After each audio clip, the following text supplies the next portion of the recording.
예, 이번 시간에는 370쪽에서 출발합니다. 이 부분에는 그 글의 단위라는 것으로 어휘 부분, 문장 부분 이렇게 다뤄가도록 할 텐데요.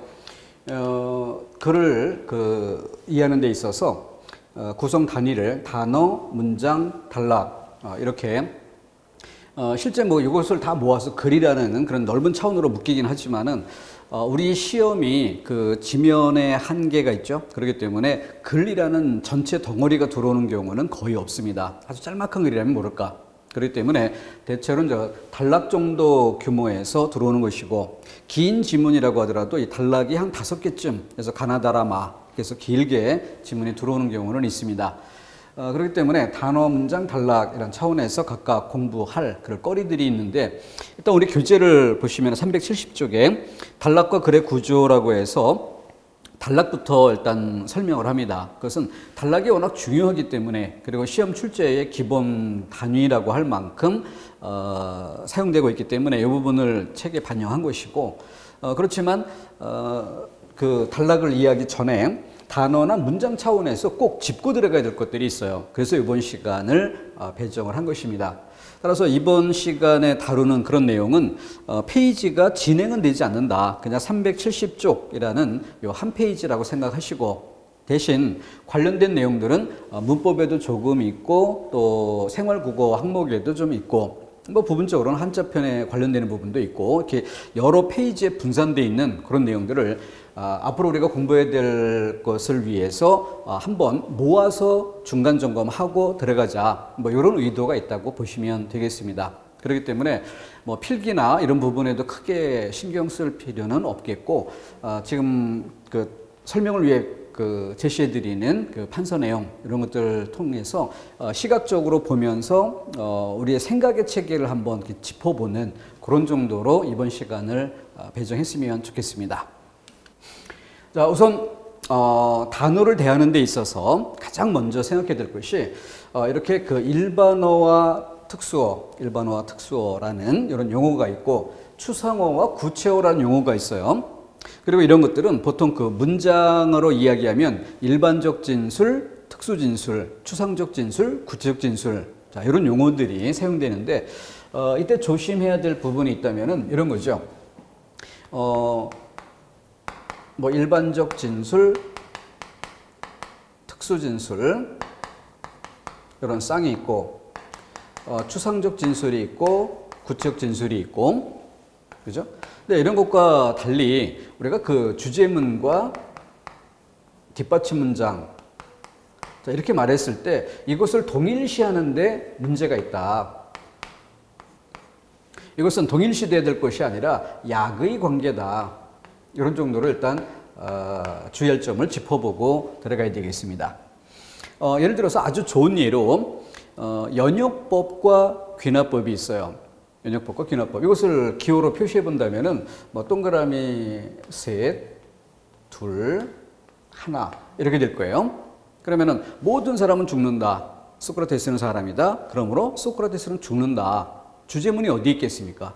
바로 소크라테스는 반드시 죽을 수밖에 없다. 이걸 말하려는데 목적이 있을 것이고, 그것을 뒷받침하기 위해 모든 사람은 죽는다를 근거로 쓴 거죠. 따라서 일반적 진술이 뭐가 돼요? 뒷받침 문장이 되고, 가장 특수한 진술 이 부분이 주제문이 되는 이런 양상입니다. 연역법이면 특수 진술이 주제문이 된다. 그런데 반대로 귀납법이 되면 당연 일반적 진술이 주제문이 되겠죠. 그런데 이 부분을 무시하고 일반적 진술이 곧 추상적 진술이요, 추상적 진술이 곧 주제문이다 라는 식으로 동일시해버리는, 여기는 문제가 있는 거죠. 그러니까 이렇게 획일화하는 데 문제가 있고, 여러 가지 소설 방법, 어휘의 특징, 문장 소설 방법의 특징 이런 것들을 종합적으로 판단을 해서 필자의 의도가 어디 있느냐 이걸 찾아내는 것이 국어의 독해라 할 수 있겠습니다. 자, 그러면서 지금 일반적 진술, 특수 진술, 추상적 진술, 구체적 진술 이 관계도 이 그림에서 보다시피 이렇게 접근하는 시각 자체가 다른 그런 용어입니다. 즉 지금 여기 교육이라는 용어와 고등학교 교육이라는 용어를 견줘보면 일반과 특수라는 면에서 교육이 일반어이고, 상대적으로 학교 교육은 교육에 대해서 특수한 항목 어휘가 되겠고, 또 학교 교육과 이렇게 묶지 않고 이렇게 묶는다면 학교 교육이 상대적으로 일반어이고 고등학교 교육이 특수어가 되는 거죠. 그렇게 일반과 특수라는 것은 상대적 관계예요. 이렇게 묶었을 때는 학교 교육이 일반어, 특수어가 됩니다. 그죠? 일반어, 특수어. 방향도 그렇게 표시할까요? 이렇게 묶었을 때. 그런데 이렇게 묶었을 때는 학교 교육이라는 이 동일한 단어가 특수어에서 이번에는 상대적으로 일반어가 되고 이것이 특수어가 되는 거죠. 이게 상대적 관계예요. 과일과 사과, 풋사과도 똑같은 관계가 되겠죠. 그런데 추상과 구체라는 측면에서 접근해버리면 감각의 유무라는 기준에 따라서 구별이 되는 것이니까 감각할 수 있다 없다 이것으로 절대적 관계가 됩니다. 그래서 교육이라는 단어, 고등학교 교육이라는 단어는 추상, 감각할 수 없는 추상적인 단어가 되고 과일 또는 사과, 풋사과 이것은 감각할 수 있는 구체어가 되는 거죠. 따라서 추상과 구체는 비교 대상의 어휘가 없어도 그 자체로 추상어인지 구체어인지 판단이 가능한 것이에요. 그런데 일반어인지 특수어인지는 비교, 견주어 볼 상대의 단어가 있어야 그것에 상대적으로 일반적이다, 특수하다를 말할 수 있는 거지 한 단어만으로는 일반 특수 자체를 판단할 수 없다. 이것이 상대적 관계이죠.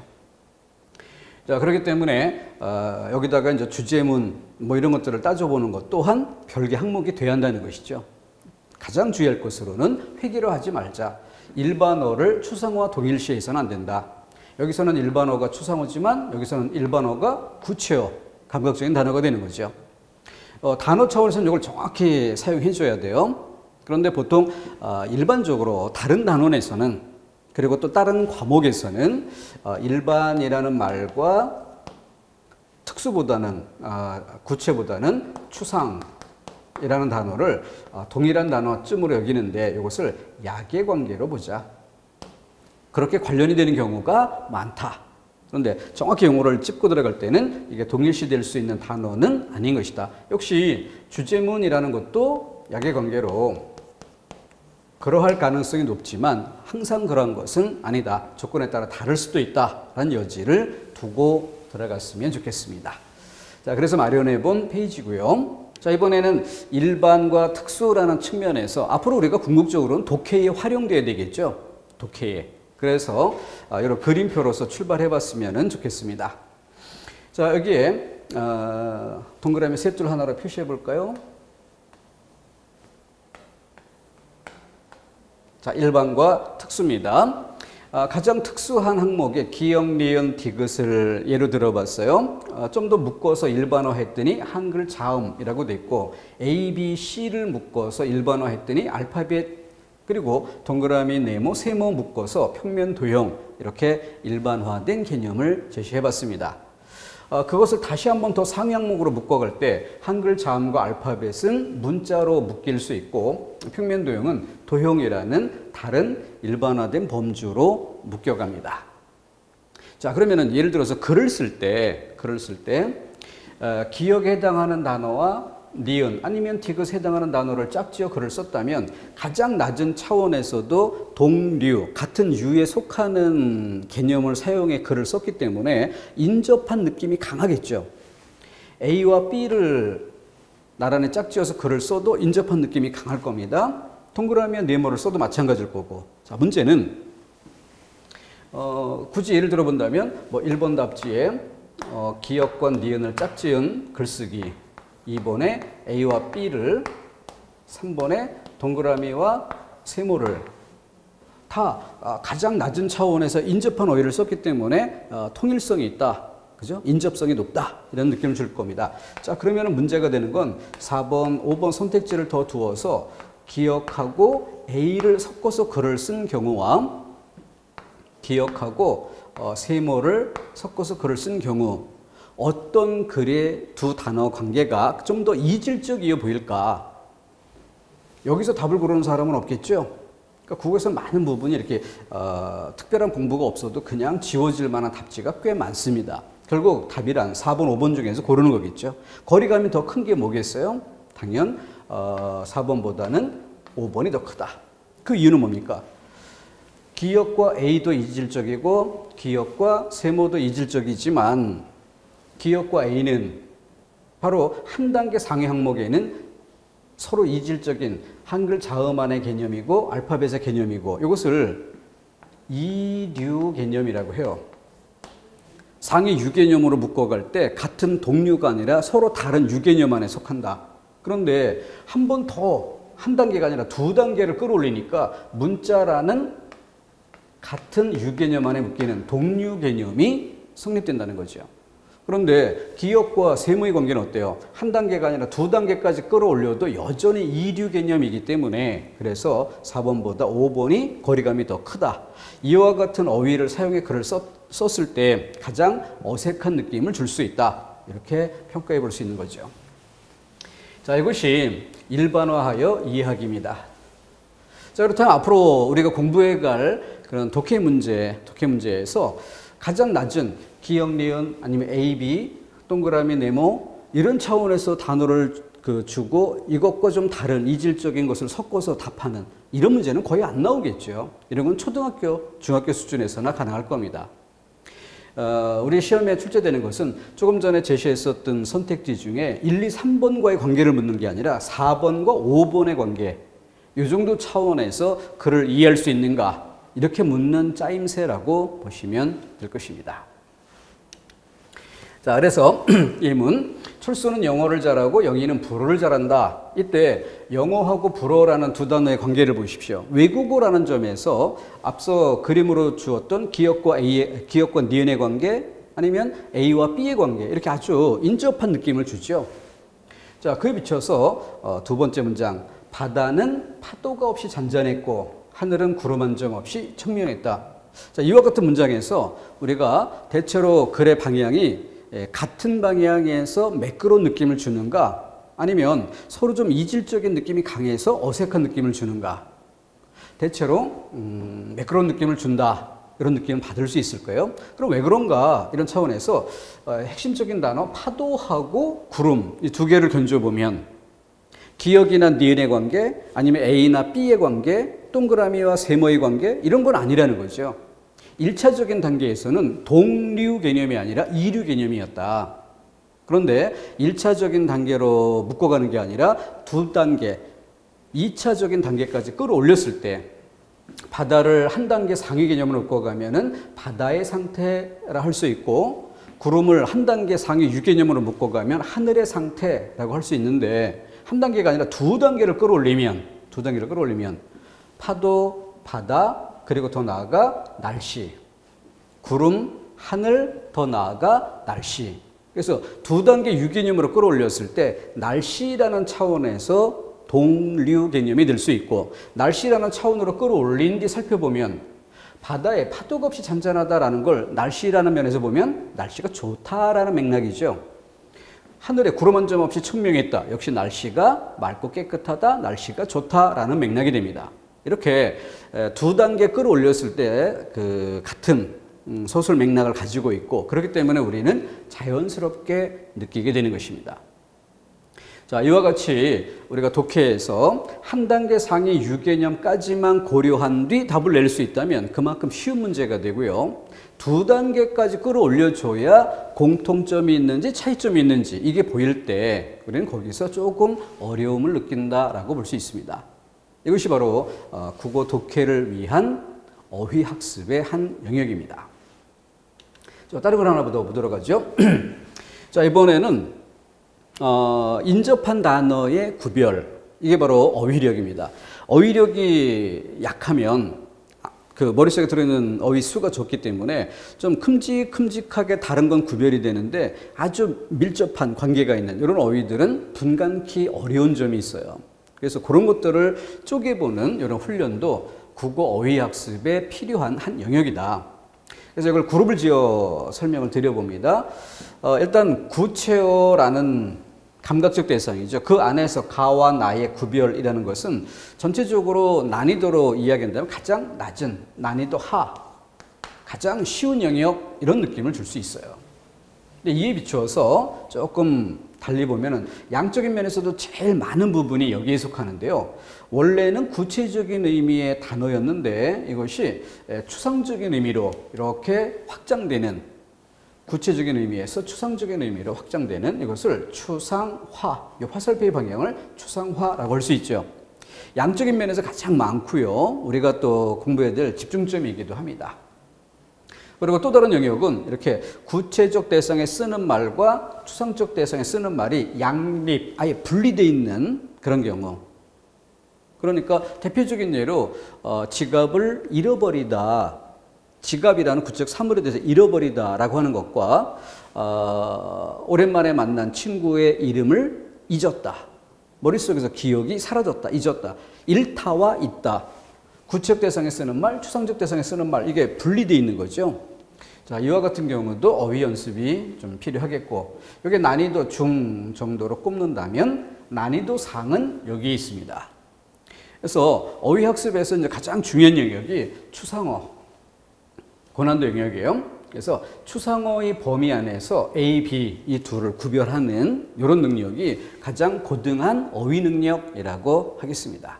각각의 항목을 예로 들어서 점검해 보겠습니다. 자, 가장 낮은 차원 난이도 하에 접근해 봅니다. 구체어예요. 감각적 대상, 갯벌, 개펄.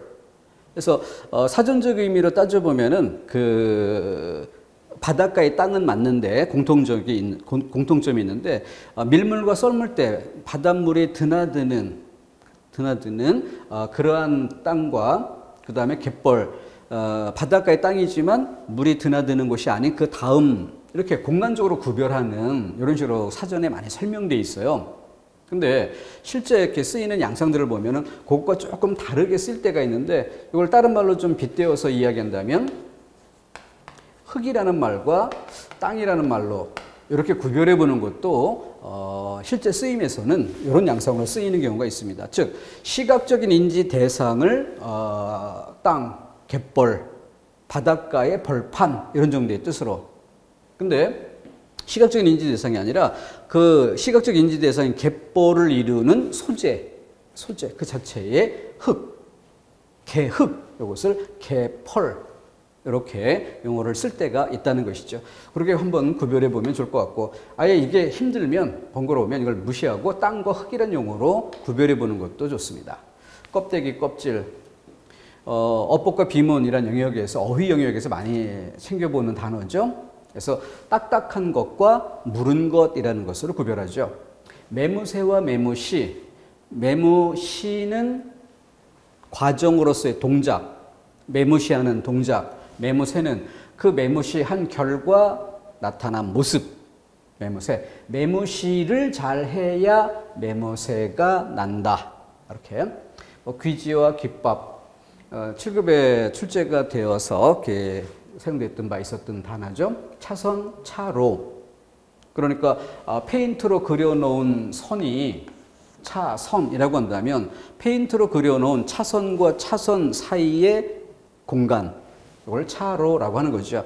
따라서 버스 전용 차로라고 해야지 버스 전용 차선이라고 하면 안 되는 것이고, 차로 변경이라고 해야지 차선 변경이라고 하면 적절치 않은 말이죠.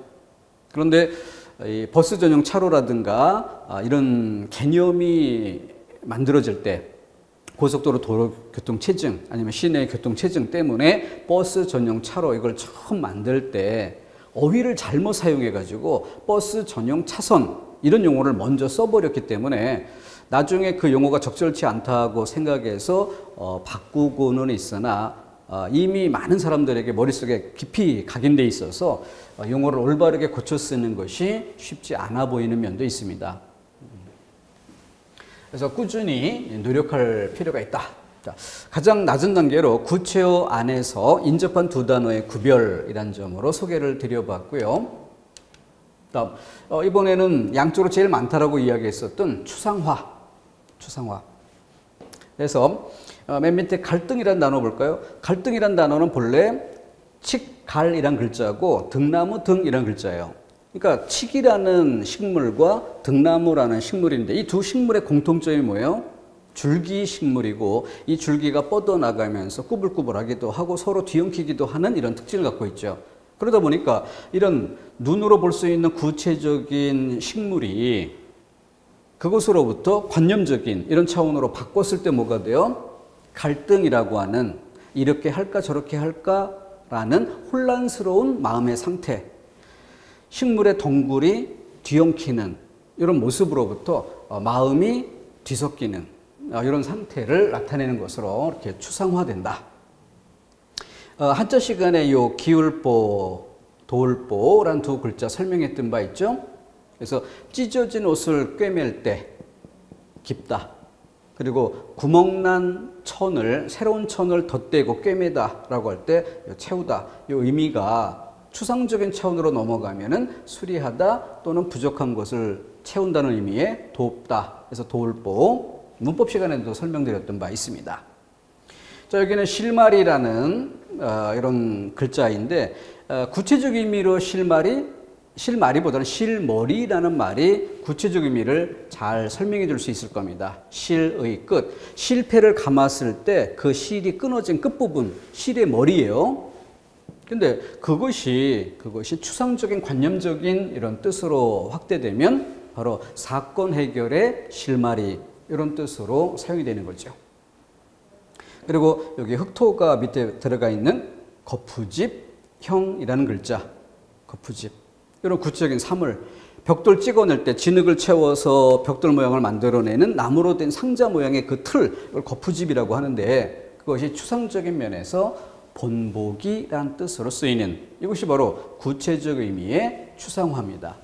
지금 여기 예로 든 단어의 상당 부분이 한자어로 채워져 있음도 볼 수 있겠고요. 이렇듯 우리말 어휘 속에 아주 많은 양을 차지하고 있는 그런 한자어, 전체적으로는 한 60% 정도를 한자어라고 대략 이야기하는 편인데 이것이 친구와 인사를 하거나 이런 정도가 아니라 조금 더 학습이거나 전문적인 이런 영역으로 갈수록 그 비율은 점점 늘어나죠.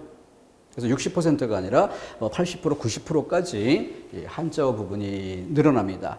그렇기 때문에 한자 공부를 안 할 수 없다는 얘기고 앞에서도 우리 한자 부분 얘기할 때 9급에는 2문제, 7급에는 4문제가 평균적인 양이지만 그러나 10%나 20%의 문제가 아니라 그것보다 훨씬 많은 비중을 차지한다고 봐야 한다.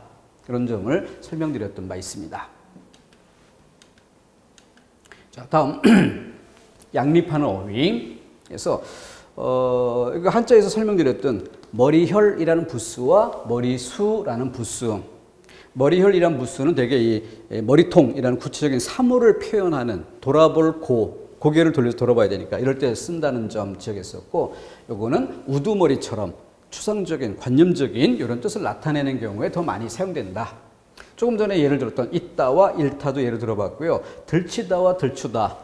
그러니까 뭐 이불자락을 들어올리다, 이불자락을 들어올리다 라고 하면 들치다. 그런데 과거를 들추다, 사건을 지난번 사건을 들추다 라고 할 때 추상적 관념적인 그런 뜻으로 쓰는 거죠. 이렇게 양립하는 어휘, 구체적 대상에 쓰는 말, 추상적 대상에 쓰는 말, 그것도 점검해 두는 게 필요하겠습니다. 독립대 문제로 제일 많이 출제되는 영역은 어법과 비문이라는 항목이죠. 다음, 다시 이 전체 그림표에서 난이도가 좀 제일 높다 할 수 있었던 이 추상어의 영역이죠. 단어학습의 꽃이라 할 수 있겠습니다. 추상적인 영역. 자, 추상어 안에서의 구별. 자, 시각, 시간. 우리는 두 가지 의미를 거의 통합해서 이 시간이란 단어 하나로 예까지를 묶어서 이렇게 사용하는 경우가 많죠. 그런데 구별해 쓸 필요가 있습니다. 적어도 학습자라면, 수험생이라면. 그래서 강의가 시작되는 시각은 9시이고 강의가 진행되는 시간은 4시간이다. 이렇게 시각은 9시, 진행되는 시간 4시간. 자, 여기는 기본형으로 쓰기보다는 활용된 모습으로 단어를 표기해 봤는데요. 나누다와 노느다. 나누다라고 하는 것은 한자로 표현하면 나눌 할이라는 이런 글자로, 그러니까 칼로 쪼개듯이 분리하는, 여기에 초점이 있는 것이죠. 그죠? 그런데 노느다라는 말은 뭐예요? 노느다라는 말은 분할이 아니라 분배. 이미 나눠져 있는 것을 쪼개는 건 이미 돼 있는 거예요.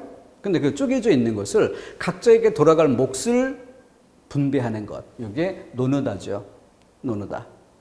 그러니까 덩어리진 것에 대해서 노나 먹어라고 하는 것은 적절치 않고 나누어 먹어라는 게 적절할 수 있고, 이미 분리된 개체, 이를테면은 식빵 덩어리를 주면서 얘기할 때는 나누어 먹어 이게 더 적절하겠지만, 연필 한 다스를 주면서 너네 둘이서 너네 셋이서 사용해 라고 할 때는 노나 써 라고 표현을 하는 게 더 적합하겠죠.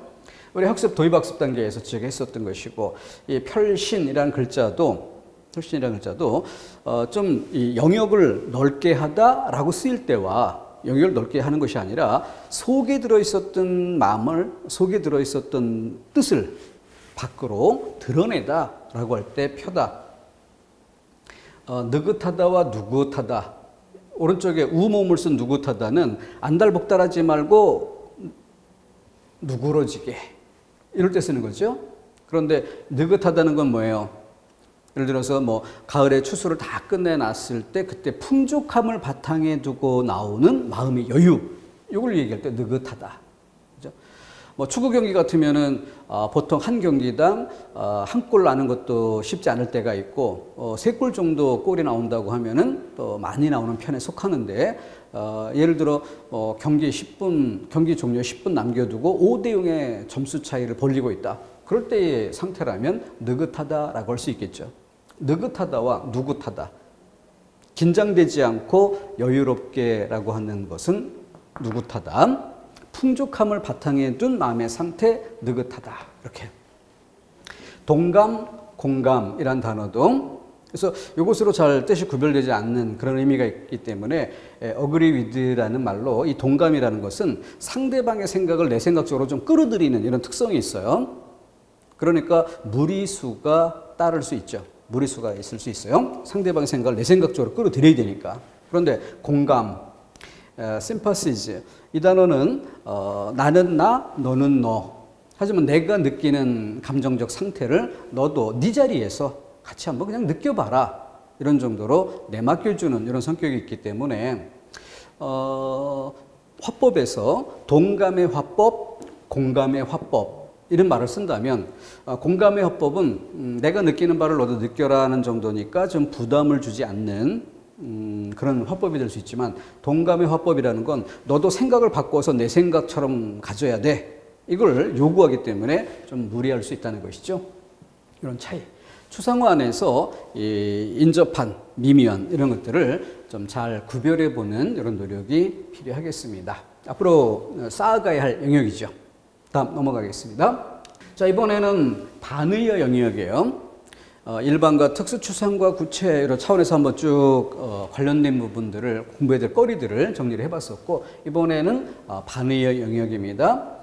근데 넓게 반의어라고 하지만 우리가 쓰는 대부분의 말이 그렇지 않습니까? 예를 들어서 뭐 비교라는 말도 일반적인 수준에서 비교라는 말을 쓰지만 좀 특수하게 나누면 비교와 대조 이렇게 나뉘잖아요. 그래서 차이점을 대조라고 한다면 하위 개념으로서의 비교는 공통점, 유사점을 비교라고 하는 거죠.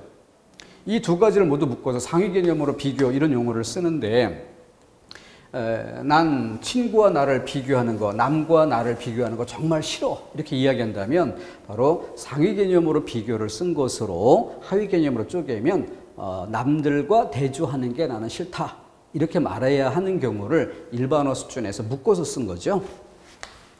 자, 그렇게 좀 단어는 넓게 쓰는 경우도 있고 좁게 나눠 쓰는 것도 필요한데, 수험생이라면 어때요? 당연 작게 나누어 쓸 줄 아는 능력을 길러야 하는 것입니다. 자, 반의어를 반대된다라고 막연하게 쓰는 게 아니라 좀 더 작게 쪼개면 양분적 대립, 극성 대립, 다분적 대립 이렇게 쪼갤 수 있는 것이고, 이것을 독해 문제에 적용한다면 두 달럭으로 쓰였는데 맨 앞에 뭐 남자는 대조부조사는 이렇게 나옵니다. 그러면 당연 읽기도 전에 둘째 단락에 대해서 여자는 이라는 단어가 이어지지 않을까라고 추론적으로 독해 문제를 접해갈 수 있어요. 그런데 극성 대립의 어휘가 쓰인다. 이를테면은 차가운 것은 어떻다라고 이야기하면 뒤에 당연히 뜨거운 것은 이렇게 나오는 게 아니라 뒤에 미지근한 것은 아니면 뜨거운 것은 대신에 뭐 따뜻한 것은 이런 정도 수준에서 뒤에 이어질 수도 있다는 거죠. 자, 그래서 어휘의 양상에 따라서 뒤에 추론적인 이해 능력의 폭이 달라질 수 있는 거죠. 그것이 너무 극단적인 경우로만 단순화된다면 역시 쉬운 수준의 문제는 빨리 풀리겠지만 복잡하고 어려운 수준의 문제는 막히는 경우도 생길 수 있습니다. 자, 양분적 대립, 남, 여처럼 딱 둘로만 나뉘는 생과 사, 딱 둘로만 나뉘는 이런 어휘를 양분적 대립이라고 하고 양분적 대립의 어휘는 한쪽을 부정하고 다른 한쪽을 부정하면 모순이 발생한다라고 해서 이 부분을 모순관계라고도 표현합니다. 다음 극성 대립은 이렇게 차다, 뜨겁다 화살표를 그렸는데요. 이 화살표 안에는 여러 단계로 나눠지게 되는 거예요. 그러니까 그 중에 어느 하나의 어휘가 쓰였을 때 또 다른 어휘가 여기에서 쓰인다면 난이도 면에서는 가장 쉬운 수준의 출제다 이렇게 볼 수 있습니다. 그런데 이것이 이렇게 이 두 어휘의 관계로 출제되는 이런 정도의 앙상이라면 조금 어려운 느낌을 받을 수도 있겠죠. 그래서 실제 우리가 그 독해 문제를 10개, 20개씩 쭉 풀었을 때 맞는 문제가 있고 틀린 문제가 있다. 10개를 풀었는데 8개 맞고 2개를 틀렸다. 그럼 틀린 문제를 골랐을 때 거기에 사용된 어휘 수준이 어떨까를 보면 맞춘 8개 문제는 이런 큰 대립의 구도에서 출제된 어휘가 많았다면 틀린 문제는 좀 더 인접한 것을 출제한 이런 경우가 사용됐을 그럴 가능성이 큽니다. 극성 대립이라는 측면도 있습니다. 다분적 대립이라는 건 대립의 이 방향 자체가 여러 갈래인 것을 나타냅니다. 그러니까 희다란 단어가 나왔다고 해서 꼭 검다란 단어가 나온다는 보장 없고 회색이 나올 수도 있지만 희다 말고 파랗다나 아니면 붓다 이런 단어들이 나올 수도 있는 거죠. 그렇죠? 금이 나온다고 해서 금, 은, 동 이렇게 해서 동을 생각할 게 아니라 금이 나오면 뭐 사파이어나 다이아몬드 이런 것들이 나올 수도 있다는 거죠. 그게 바로 다분적 대립의 어휘입니다. 그러니까 추론적인 그런 사고 능력에서 추리의 폭을 넓혀줄 수 있는 힘이 이 어휘에 있는 것이죠. 자, 그러면은 자투리 항목으로 여기는 반대 관계 어휘를 4가지를 들어보였어요. 그 중에 부정어만 4가지를 뽑아봤는데 없을 무, 그를 비, 아닐미, 아닐부 4단어에 초점을 두어 봅시다. 우리 머릿속에 막연히 OX에서 X 이것으로만 떠오를 수도 있어요. 나누지 않고 뭉뚱그리면 막연하게 X 이런 느낌만 듭니다. 그런데 관련된 어휘를 견주니까 어때요? 없을무라는 것은 유무라는 관계 속에서 그러니까 존재하지 않음이란 뜻이에요. 존재하지 않음. 그런데 그를 비란 글자는 옳을 시란 글자와 견줘보니까 가치 판단의 면에서 옳지 못하다라는 뜻, 존재하지 않는다라는 뜻과 다르죠. X 하나가 아니라 차이점이 보입니다. 없을무와 그를 비의 차이가 보여요. 안일미라는 단어는 기미, 이미기, 안일미, 시간 개념이에요. 시간상 아직 이런 얘기죠. 따라서 X는 X지만 시간이 흐르면 이렇게 될 수도 있는 가능성이 있는 이란 뜻이 되는 거예요. 그리고 가, 부 여기서는 바로 생각의 판단 아니면은 대답 이런 차원에서 고개를 끄덕이거나 고개를 가로젓거나 그죠? 그런 반응 양상으로서의 안일부입니다. 그래서 입구자가 밑에 붙어 있잖아요. 자, 그래서 이렇게 같은 부정어여도 그 대립 관계에 놓이는 쌍을 고려해서 짝지어서 살펴보면 그 안에서도 의미가 아주 명확하게 구별이 된다라고 하는 건 이것을 좀 맛보게 할 수 있습니다. 그래서 비교, 되죠. 이게 견주어서 이해하는 것이 어휘학습의 가장 기본적인 출발점임을 기억해야겠습니다. 비교의 힘 기억하시고요. 자, 이번에는 반대말이 아니라 같은 말, 비슷한 말. 동의어, 유의어. 동의어는 같은 말이고 유의어는 비슷한 말이죠. 여기는 그림을 설명을 위해서 일부러 이렇게 두 가지 색깔로 표시하느라고 약간 어긋나게 했는데 실제로는 일치하는 거죠. 이것보다 상대적으로 이제 가깝다는 점을 비교 설명하려고 이렇게 그려본 것입니다. 책방이나 서점이란 말은 동의어예요. 그래서 동의어하고 유의어를 구별하는 가장 큰 차이점이 뭐예요? 문장 안에 넣었을 때 그 문맥적 의미까지를 고려했을 때 바꿔 쓸 수 있는 관계가 동의어. 그 용어의 테두리, 범위가 일치하니까. 그런데 비슷하기는 하지만 그 테두리가 일치하지 않는 것은 문맥 안에 바꿔 쓸 수가 없는 거죠. 꼬리와 꽁지. 그러니까 어떤 몸뚱이의 끝부분이라는 공통점이 있어요. 몸뚱이의 끝부분. 그런데 꼬리는 기어다니는 길짐승, 꽁지는 날짐승. 그죠? 그러니까 꿩의 꽁지라고 쓰면은 적절하지만 꿩의 꼬리 이건 적절하지 않은 것이고 강아지 꼬리, 강아지가 꼬리를 흔들며 반긴다. 이건 말이 되지만 강아지가 꽁지를 흔들며 반긴다. 이렇게는 사용하지 않는다는 거죠.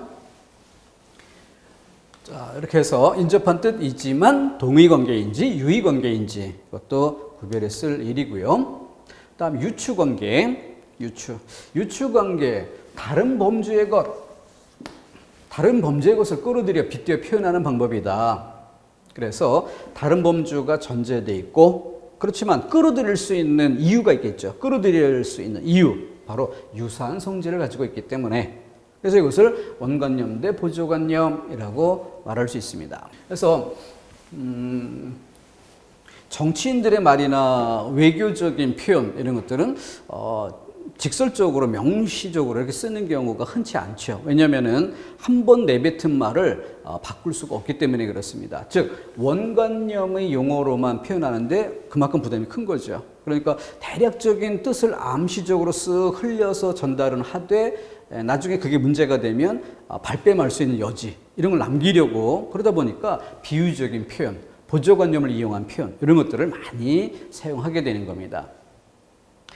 반대로 우리가 어떤 의사를 표현하는 데 있어서 보조관념을 사용해서 비유법 이런 것들로 쓴다면 대략적인 뜻을 나타내는 데는 도움이 될 수 있어도 그만큼 분명한 의미 전달이라는 힘은 약해질 수가 있고요. 또 이게 완벽하게 동일시되는 앞에 동의어처럼 이렇게 완벽하게 동일시되는 이런 게 아니었기 때문에 이런 것처럼 좀 막연한 느낌도 있어요. 그러니까 어떤 의도를 가지고 이런 뜻을 나타내려는 듯 보조관념을 비유로 썼는데 알고 보니 내가 생각지도 못했던 다른 뜻이 들어있어서 내가 의도한 것은 이 의도를 가지고 그 단어를 썼는데 보조관념을 끌어들였는데 알고 보니 보조관념의 또 다른 속성 때문에 이 뜻을 전달하지 못하고 왜곡된 뜻이 전달되거나 상대방의 공격에 빌미를 주거나 이런 경우가 생길 수도 있습니다. 자, 이것이 유추관계예요. 그래서 유추라고 하면 비유법이란 수사법에도 많이 사용되는 기본 원리죠. 다른 범주 유사성 이렇게 기억해 주십시오. 다른 범주 유사성 이 정도. 자, 이 부분이 어휘 문제로 이렇게 출제되는 시험에서는 아주 세밀하게 굉장히 다양한 영역으로 시험 문제가 만들어지기도 합니다. 그래서 뭐 이런 것들이 있어요. 유추관계, 어휘의 유추관계라는 건데 뭐 주체나 객체 관계에서 용도관계, 행위관계, 용어와 속성의 관계, 주체와 객체, 작가와 작품, 또 일반과 특수관계 맨 앞에서 다뤘던 내용이죠.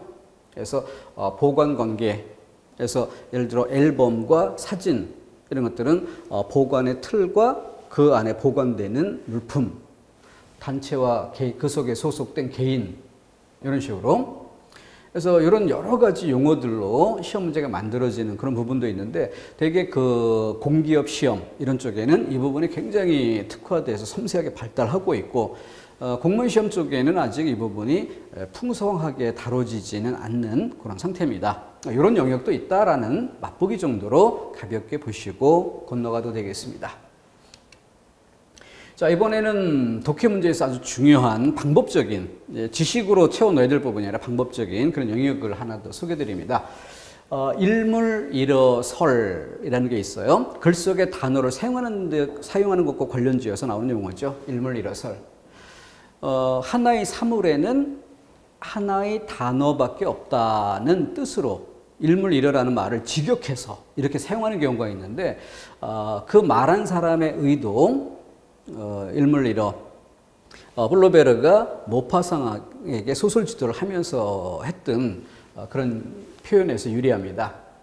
그러니까 여기에서는 적합한 어휘를 잘 골라 쓰는 어휘 선택의 중요성을 강조하는 표현인데, 이 의도를 고려하지 않고 하나의 사물에는 하나의 단어가 있다라고 표면적인 뜻 그대로 직역하는 이것은 옳지 않습니다.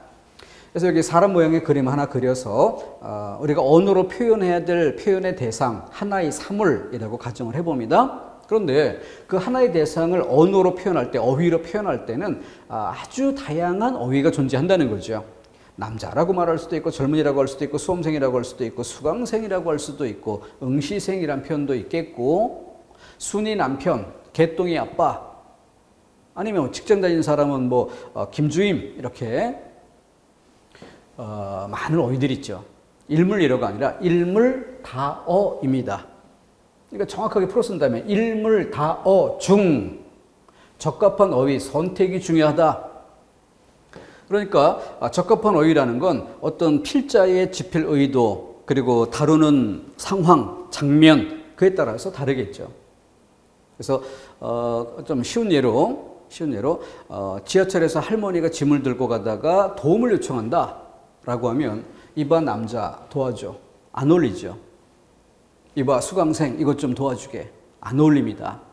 이보게 젊은이, 이게 가장 적합할 거예요. 강의실이라는 장소로 바꿔 생각해 보십시오. 누군가가 졸고 있습니다. 졸지 마라고 이야기를 하고 싶은데, 이봐 남자 졸지 마, 안 어울리잖아요. 또 아까 경우처럼 이봐 젊은이 졸지 마, 장소가 달라졌기 때문에 적합하지 않습니다. 그죠? 그래서 이보게 수험생이란 표현, 아니면 수강생이란 표현이 더 적합하겠죠. 그렇게 상황에 따라, 문맥에 따라, 집필 의도에 따라 적합한 어휘가 따로 있는 거예요.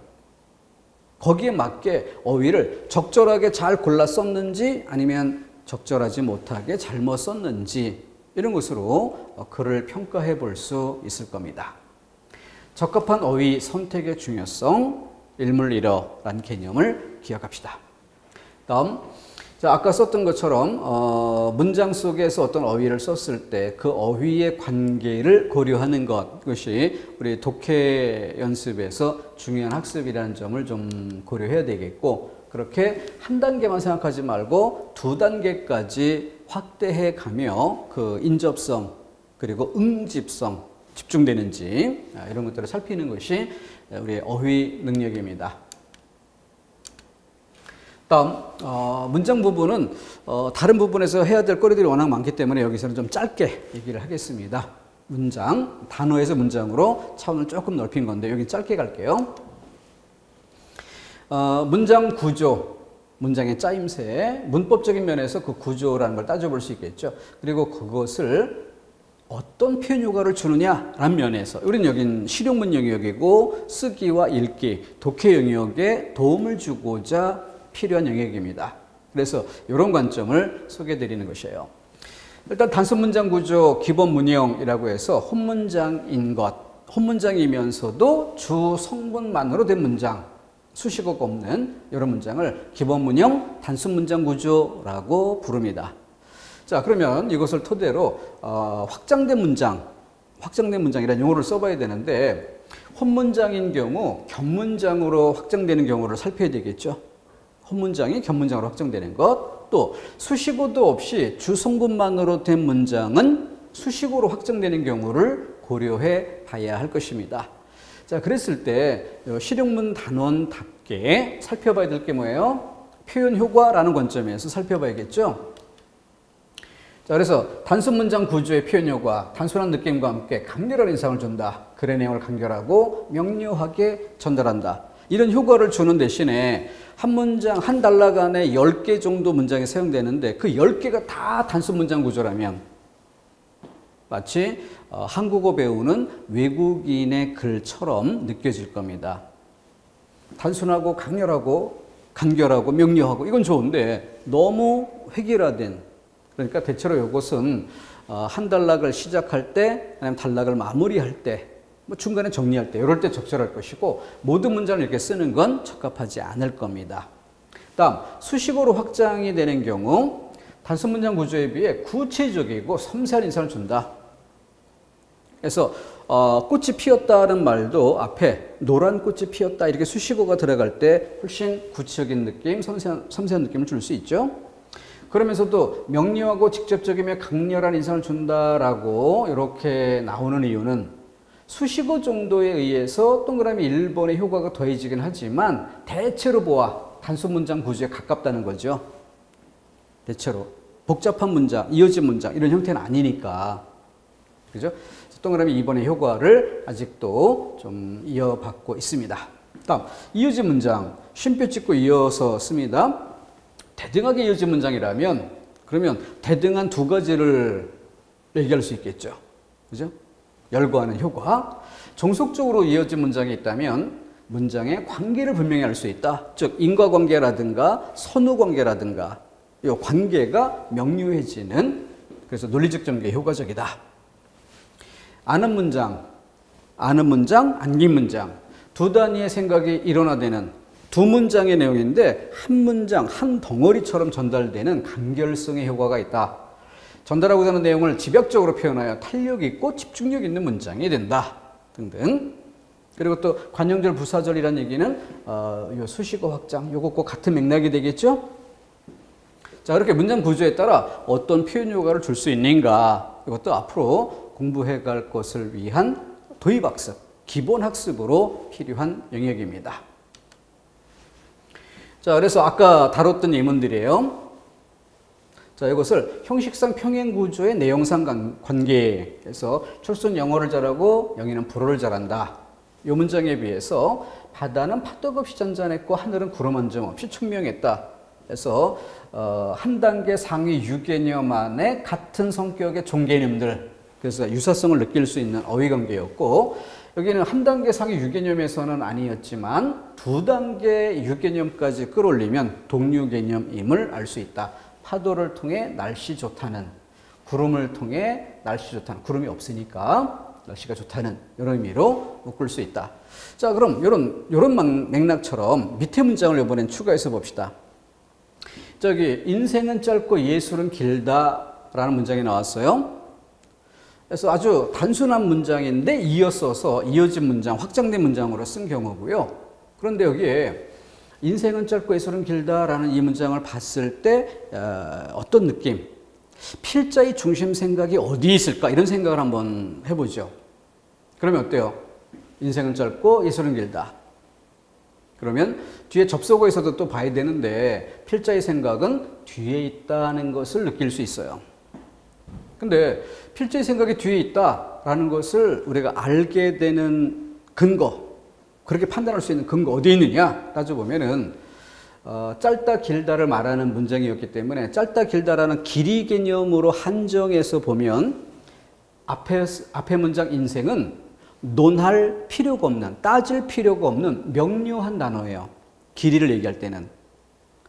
길을 얘기하지 않는 다른 경우에 어떤 가치를 얘기하거나 이럴 때 인생을 논한다? 굉장히 어려운 얘기죠. 근데 그게 아니라 뭐 길이 이걸로 따지는 거니까 뭐 보통 100년도 살기 어려운, 말하지 않아도 분명한 명료한 뜻. 근데 길이라는 면에서 예술 이렇게 따져보면은 따져볼 필요가 있는, 그러니까 자연스럽게 무게중심이 뒤쪽에 놓이게 되는 것입니다.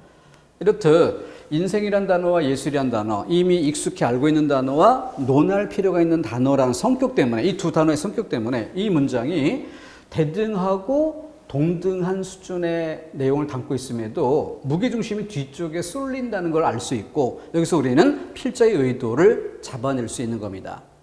자, 이것을 양쪽으로 길게 불려서 생각해 보세요. 이것이 1단락이고 이게 2단락이라고 가정해 봅시다. 그때 주제문을 찾을 때 1단락을 주제라고 한 1번 답지, 2단락을 주제라고 한 2번 답지, 1단락과 2단락을 모두 묶어서 말하고 있는 3번 답지. 어느 게 답이냐. 그런 차원에서 이 부분을 왜 우리가 따지고 있는지를 생각해 볼 필요가 있는 거죠. 자, 이 문장에 비추어서 밑에 문장 봅시다. 양성 모음은 밝은 느낌을 주고 음성 모음은 어두운 느낌을 준다. 여기서처럼 똑같이 앞문장에 강조점이 있을까? 뒷문장에 강조점이 있을까? 두 부분을 동등하게 둘 다 묶어서 강조점이 있을까? 어때요? 여기와는 달리 여기는 양자가 대등하게 다 강조돼야 할 양성 모음도 전달하고 음성 모음도 전달하는 이런 의도가 있다라고 봐야 되겠죠. 동등한 성격의 단어가 쓰였기 때문입니다.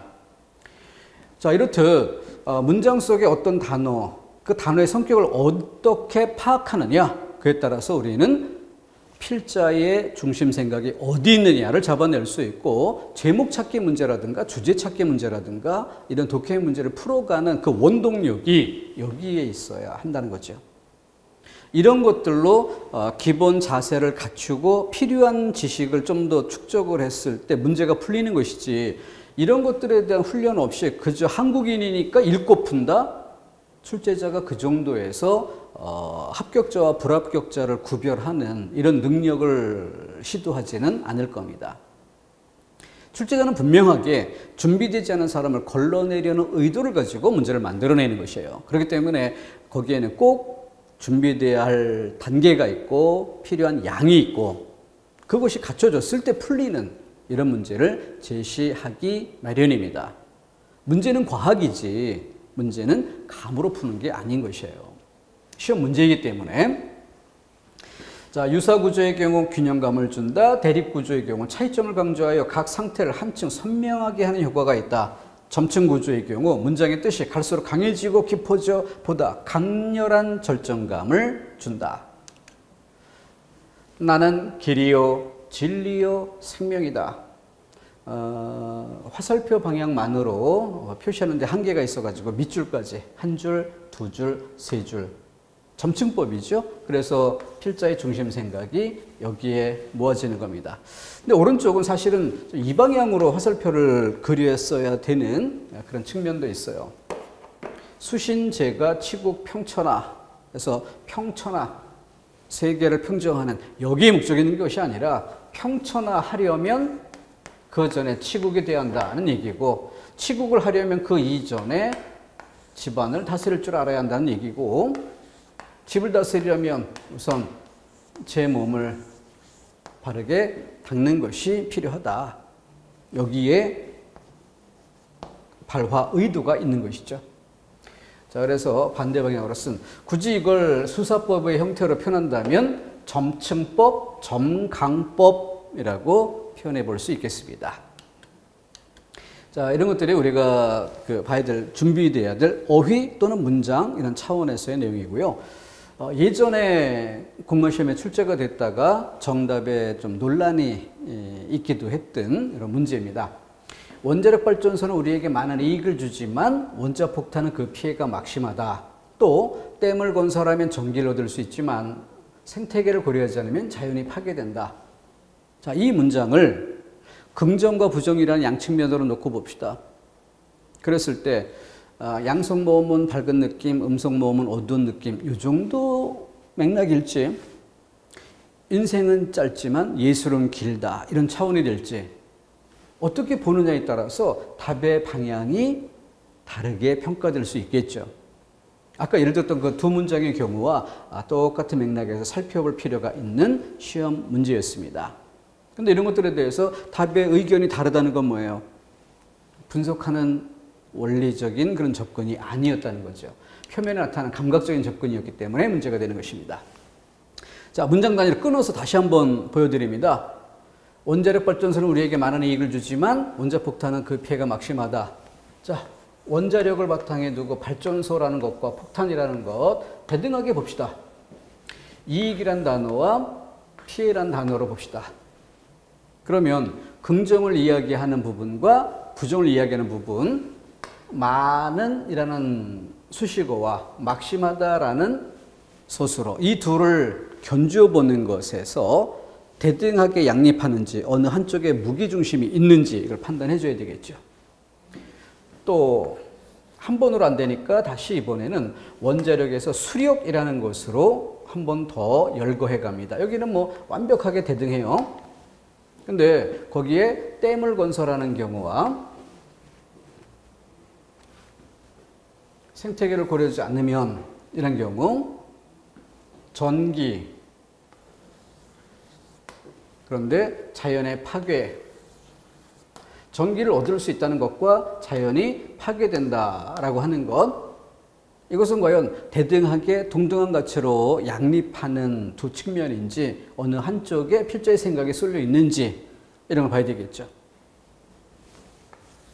답은 한쪽에 쏠려 있다. 그것도 부정적인 경우에 쏠려 있다. 따라서 긍정의 측면과 부정의 측면을 말하고 있다라는 가치 중립적인 서술 선택지는 답이 될 수 없고, 바로 부정적인 경우에 피해를 고려해야 한다라는 것으로 필자의 생각을 잡아야겠습니다. 그 근거를 어디에서 볼까요? 바로 여기는 많은 이익을 주지만 이라고 많은이라고 수식어를 쓰는 거에 비춰본다면 막심하다는 뭐야? 예를 들어 심하다라는 이 한 단어만으로 많다라는 것과 수학에서 소구하는 것처럼, 그런데 막이라는 글자 정도로 더 강조가 돼 있다. 만약에 가치 판단이 어느 한쪽에 기울지 않고 대등하다면 아래의 경우 어때요? 전기를 얻을 수 있지만 자연이 파괴된다. 이 정도로 그칠 겁니다. 전기를 얻을 수 있다. 자연이 파괴된다. 이것으로 대등하게 전기를 얻을 수 있는 장점도 있지만 자연이 파괴되는 단점도 있다. 이렇게 쓰면 완전히 대등한 가치가 될 거예요. 그런데 생태계를 고려하지 않으면 이런 가정을 둡니다. 앞부분의 소술 방법과 좀 달리 이해하죠. 획일적으로 글을 쓰는 건 아니니까. 그래서 바로 이 부분의 가정, 전제되어 있는 생각, 이걸 통해서 필자는 생태계를 고려할 필요가 있다라는 것을 강조하는데 필자의 생각이 있다는 점을 잡아낼 수 있는 겁니다. 그렇죠? 그렇기 때문에 바로 원자력 사용에서 수력 사용에서 그 부정적인 경우를 고려해야 할 필요, 이걸 강조하는 것이 필자의 생각이다. 한쪽에 가치 판단이 기울어 있다라고 답을 해야 되는 것이죠. 그런 답을 끌어내기 위해서 그 근원은 어디? 문장 구조의 이해. 더 근원으로 올라가면 어휘에 대한 이해. 이런 것들이 답을 내는 힘이라는 거죠. 그런 차원에서 이 단원 들어갈 때 도입학습으로 어휘는 어휘 수준에서 할 게 있고 문장도 문장 수준에서 할 게 있다. 우리가 보통 실용문 독해 이런 영역에서는 딱히 공부할 게 없는 것처럼 여길 수 있기 때문에 일부러 1시간 배정을 해서 이 중요성을 강조드려봅니다. 다음 시간에는 이 단락 정도 차원에서 우리 교재에도 준비가 되어 있는 부분이고 해서 같이 또 단락 수준에서 필요한 것들을 점검토록 하겠습니다. 끊어갑니다.